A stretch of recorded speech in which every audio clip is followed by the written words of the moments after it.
Hey everyone! In this guide, I'm going to show you how to give customers discounts on invoices in QuickBooks Online using the updated 2026 layout. So first, let's open up a browser and go to quickbooks.com. Click Sign In, enter your email and password. And once the dashboard loads, we can start creating our discounted invoice. From the left menu, click Sales and then Invoices.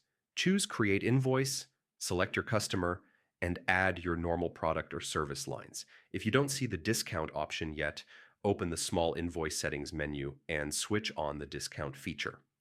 QuickBooks hides it by default, so turning it on makes the discount line appear at the bottom of the form. Now go to that discount line. You can enter a flat amount or switch it to a percentage, whatever works for your promotion, customer loyalty discount, or early payment deal. QuickBooks updates the subtotal automatically, so the math is done for you. You can also choose whether the discount applies before tax or after tax, depending on how your business handles pricing. Before sending, click Print or Preview and check that the discount displays correctly on the customer copy. When everything looks good, click Save and send to email the invoice, or save and close if you want to send it later. And that's it. That's how to give customers discounts on invoices in QuickBooks Online for 2026. Thanks for watching, and